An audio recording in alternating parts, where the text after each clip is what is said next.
नमस्कार। आपका अखबार के YouTube चैनल पर आपका स्वागत है। मैं हूं प्रदीप सिंह। आज चलते हैं पंजाब इसलिए कि पंजाब से एक खबर आ रही है जो ये बता रही है कि किसान आंदोलन का ऊंट पंजाब में पहाड़ के नीचे आ रहा है। मैं ऐसा क्यों कह रहा हूं? क्योंकि आढ़तियों ने घोषणा की है कि वो 10 अप्रैल से हड़ताल करेंगे। हड़ताल क्यों करेंगे? क्योंकि 10 तारीख से गेहूं की खरीद होनी है। तो भाई ये हड़ताल का समय तो नहीं था, ये तो उनकी कमाई का मौसम है। अनाज जब मंडी में आता है तभी तो उनको कमीशन मिलता है, ये कमाई का मौका होता है। तो क्यों ऐसा कर रहे हैं? उससे पहले ये इसके बारे में मैं बात बताऊं, उससे पहले हमको समझना पड़ेगा आढ़तियों का पूरा तंत्र। पंजाब में 8.5% कुल टैक्स लगता है। किसान जब अपनी फसल लेकर मंडी में आता है तो उसको 3% मंडी शुल्क देना पड़ता है। 3% जो है वो ग्रामीण विकास का फंड है, उसके लिए देना पड़ता है। और 2.5% आढ़तियों को कमीशन देना पड़ता है। ये 8.5% देना पड़ता है। तो ये तो सरकारी है और राज्यों में बहुत कम है, ये अलग बात है, लेकिन ये सरकारी व्यवस्था पंजाब में बनी हुई है। तो समस्या इससे किसानों को ज़्यादा नहीं है। समस्या क्या होती है? जब वो अनाज लेकर आता है तो पहले पल्लेदार से वो अनाज उतरवाने का, बोरियां उतरवाने का पैसा देता है, फिर उसको साफ़ करवाने का पैसा देता है, फिर उसको तौला जाता है, उसका पैसा देता है। और अनाज आते ही आढ़तिया का एक आदमी खड़ा होता है जो एक सुआ लगाता है और बताता है कि इसमें कचरा बहुत है और इसमें नमी बहुत है, तो उसकी कटौती होगी। अब उसकी कटौती हो जाती है, किसान का ये भी हिस्सा जाता है। अब इसके बाद बात आती है कि ये सब कटौती के बाद फिर पैसा मिलना चाहिए। तो आढ़तिया हिसाब करके बताता है किसान को कि इतना तुम्हारा अनाज था, उसकी इतनी MSP के हिसाब से कीमत है, इतनी कटौती के बाद इतना पैसा तुम्हारा हुआ। अब बताओ अभी चाहिए कि कुछ दिन बाद चाहिए? तो कुछ दिन बाद क्यों चाहिए? फसल लेके आए हैं, इतनी मेहनत की है 3-4 महीने, अभी चाहिए। तो अभी चाहिए तो इतना पैसा कम मिलेगा। अब जो इसकी मजबूरी होती है, कोई काम है, कोई इमरजेंसी है, घर में कुछ है, तो वो उस कटौती के साथ भी उसको लगता है कौन बार बार दौड़ेगा, ले लेता है। दूसरा वर्ग होता है जो कहता है कि नहीं पूरा लेंगे, थोड़ा रुक के मिलेगा, कोई बात नहीं। ये आदर्श स्थिति होती है आढ़तिये के लिए। फिर उसका तंत्र पूरा काम करना शुरू करता है। अब पैसे के लिए किसान आता है जब, तो उसको लौटा देता है कि अच्छा कल आना, 3 दिन बाद आना, 5 दिन बाद आना। फिर किसान आता है कि दूसरी फसल का समय हो गया, हमको बीज खरीदना है, खाद लेना है। तो आढ़तिया बताता है फलां दुकान पे चले जाओ, वहाँ से बीज ले लो, वहाँ से खाद ले लो, पैसा नहीं देना पड़ेगा, पैसा मैं दूंगा, तुम्हारा पैसा तो मेरे पास ही है, मैं पैसा दूंगा। किसान ले लेता है। फिर किसान आता है कि त्यौहार है, कपड़े खरीदने हैं घर वालों के लिए, दूसरे सामान खरीदने हैं, तो फिर आढ़तिया बताता है फलां दुकान पे चले जाओ। इस तरह से सारा ये तंत्र जो दुकानदार जिनके पास भेजता है, या तो आढ़तिये की दुकान होती है, या उसके रिश्तेदारों की, या उसके चंगू मंगुओं की दुकान होती है, जिससे उसको कमीशन मिलता है। किसान जो है अब मजबूर है, पैसा उसका आढ़तिये के पास है, तो उसको लगता है चलो काम तो चल रहा है, हम जो खर्च करना चाहते थे वो खर्च कर पा रहे हैं। तो इस तरह से ये हिसाब जो सिलसिला चलता रहता है। पैसा सारा आढ़तिये के पास है, उसका ब्याज वो ले रहा है। आखिर में किसान को जो है काट पीट के वो हिसाब बताता है कि उसका इतना था, इसका इतना था। उसमें कोई से नहीं होती किसान की कि ये तो इतना महंगा क्यों है या इतना सस्ता क्यों है, कुछ नहीं। जो तय किया, जो बताया हिसाब ने आढ़तिया ने, वो हुआ और पैसा मिला उसको। तो ये तो, और इतने तक ही नहीं है। घर में शादी ब्याह हो तो आढ़तिया कर्ज भी देता है। आढ़तिया ये भी देखता है परिवार की स्थिति है, उसमें बच्चों के, किसी का बच्चा अगर लड़का जो है 18-20 साल का हो रहा है तो टारगेट करता है कि अरे इसको मोटरसाइकिल नहीं दिलाई। तो किसान कहता है अरे कहाँ पैसा है? तो बोलता है वहाँ चले जाओ, किस्तों में मिल जाएगी, अपनी दुकान है, कोई चिंता की बात नहीं।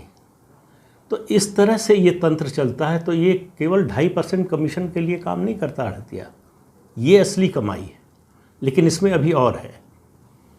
सरकार, केंद्र सरकार ने क्या किया है, और आज नहीं किया, 2015-16 से ये कर दिया कि किसानों की जो अनाज की खरीद होगी, एफसीआई या जो दूसरी केंद्रीय एजेंसियां हैं, वो पैसा आढ़तिये के खाते में ट्रांसफ़र करने की बजाय सीधे किसान के खाते में, डायरेक्ट बेनिफिट ट्रांसफ़र।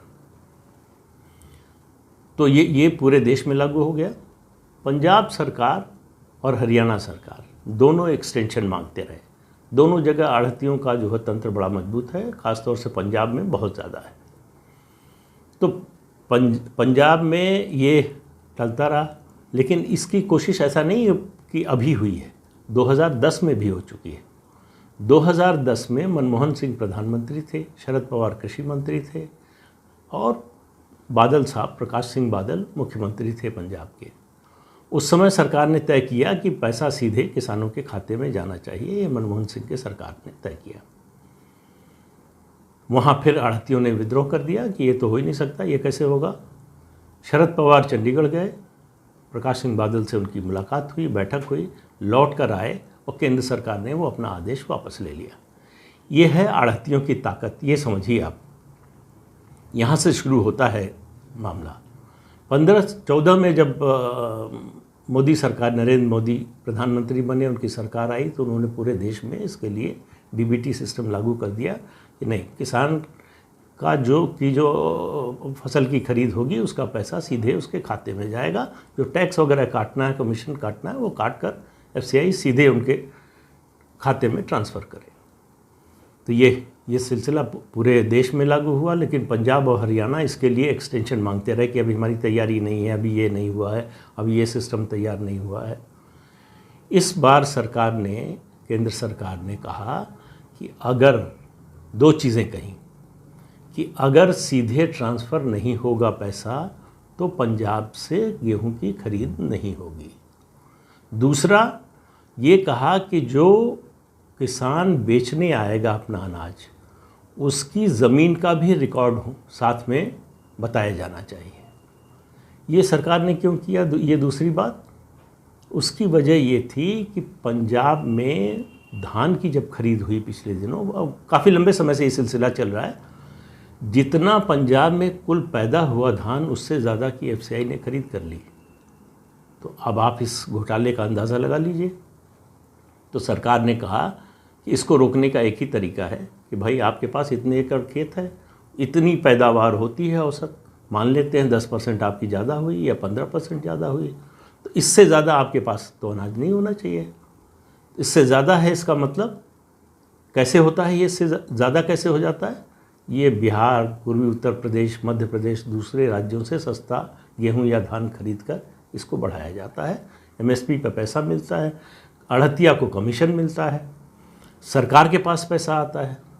अब सरकार को ये पैसा क्यों मिलता है, ये व्यवस्था क्यों की गई है? देखिए, ये जो कूड़ा करकट होता है अनाज में और नमी, ये दुनिया भर में होता है, ऐसा नहीं कि भारत में ही होता है या पंजाब में ही होता है। उसका एक स्टैंडर्ड है कि ये कूड़ा करकट या खरपतवार और जो है नमी, इन दोनों का औसत जो है, दोनों का मिलाकर 8% होना चाहिए। कुल जो जितना अनाज आया है उसका 8% होना चाहिए। पंजाब में कितना है? 27%। तो अब ये इस घोटाले का आप अंदाज़ा लगाइए कि कितने लाख टन पैदा हुआ गेहूँ या धान, और ये 27% किसके खाते में जाता है, किसके पास जाता है। और इसमें आप एफसीआई को पाक साफ मत समझिए।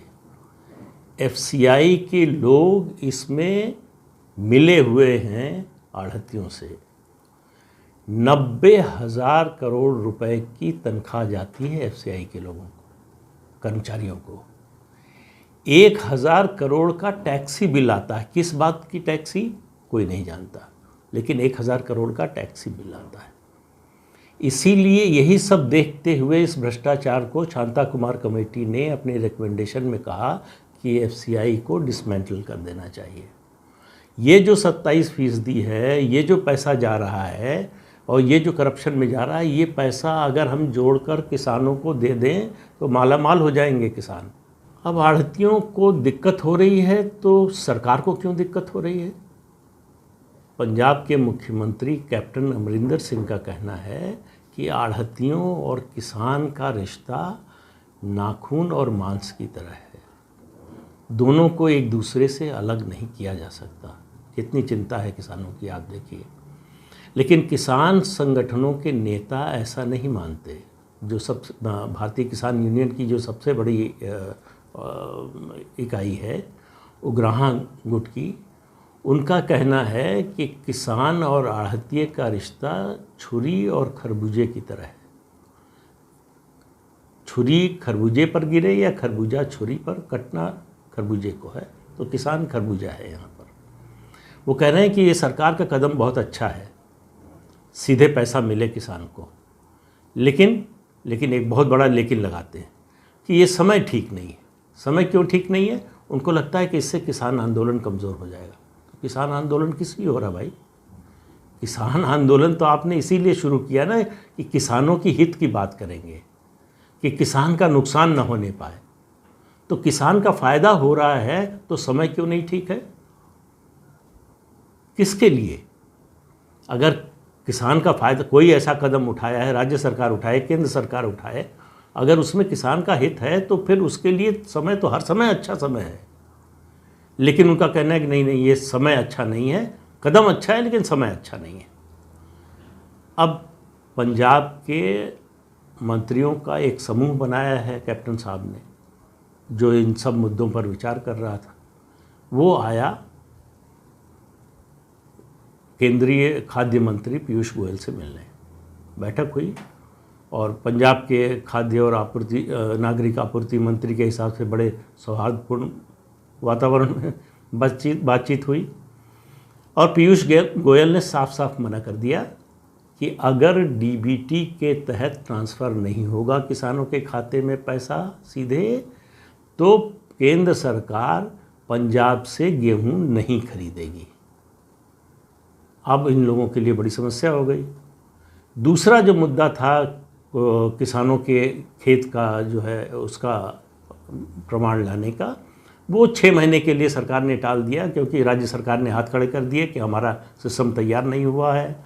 और देश के दूसरे ज़्यादातर राज्यों में हो चुका है, पंजाब में ही पता नहीं क्या समस्या है, वहाँ नहीं हुआ। खैर, किसानों को दिक्कत ना हो उसकी वजह से उनका अनाज बिकने से रह जाए, इसलिए सरकार ने मान ली वो बात। अब समस्या सरकार के सामने, राज्य सरकार के सामने हो गई है। सरकार को अब लग रहा है कि केंद्र सरकार तो किसी भी हालत में मानने वाली नहीं है, बड़ा स्पष्ट कर दिया है। अगर हम ये व्यवस्था लागू नहीं करेंगे तो दूसरे राज्यों से एफसीआई गेहूं की खरीद करेगी, पंजाब से नहीं करेगी। अब थोड़ी सी बात कर लेते हैं, ये जो 8.5% टैक्स है, उसमें 2.5% तो आढ़तिये का कमीशन है।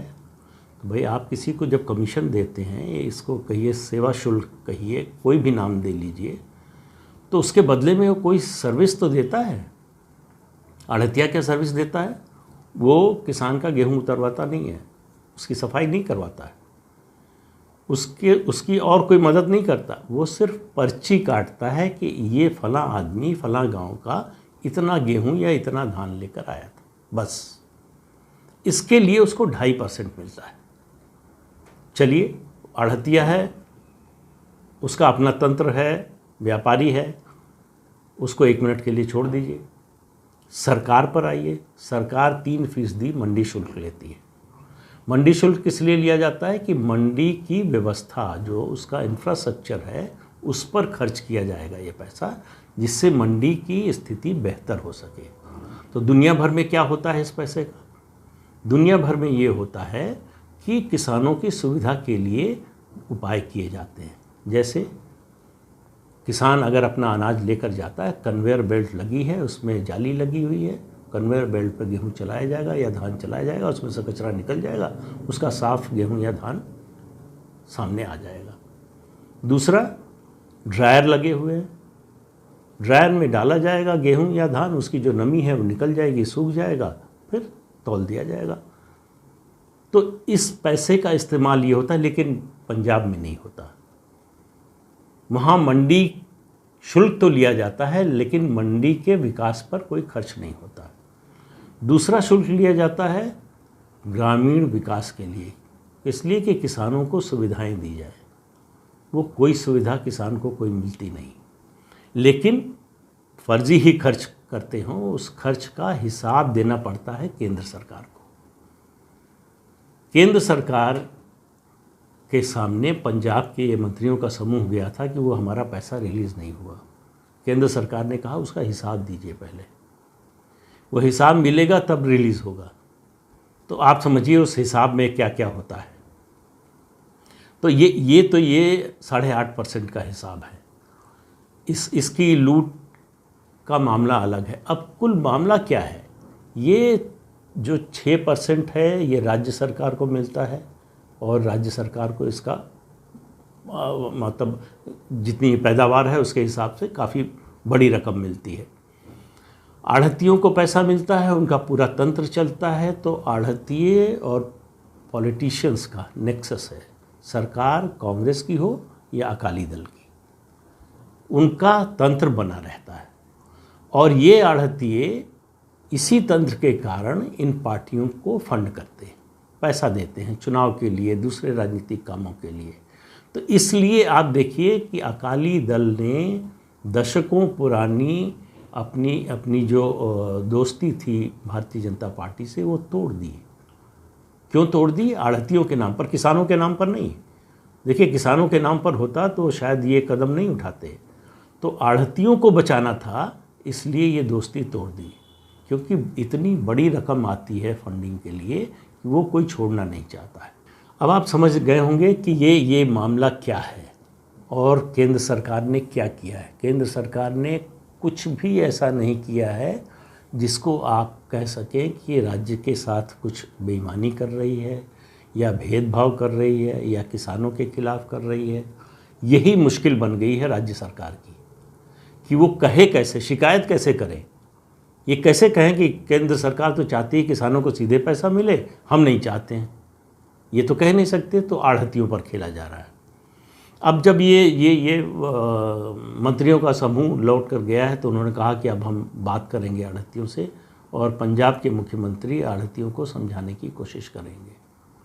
तो खबर का इंतज़ार कीजिए, आढ़तियों से बातचीत होने वाली है पंजाब के मुख्यमंत्री, और ये मानकर चलिए कि या तो ये हड़ताल होगी नहीं या बहुत थोड़े समय के लिए होगी, क्योंकि आढ़तियों को भी अब ये समझ में आ गया है कि भाई अगर उनका और कोई इंटरेस्ट ना होता तो उनको तो बड़ा खुश होना चाहिए कि चलिए हमारा झंझट खत्म हुआ।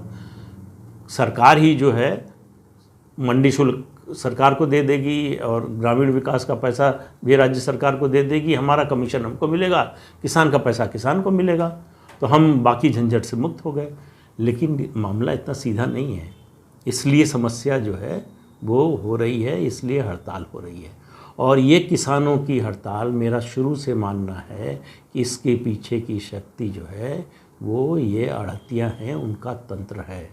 इसीलिए आप देखिए पंजाब और हरियाणा से बाहर इस आंदोलन को कोई समर्थन नहीं मिला।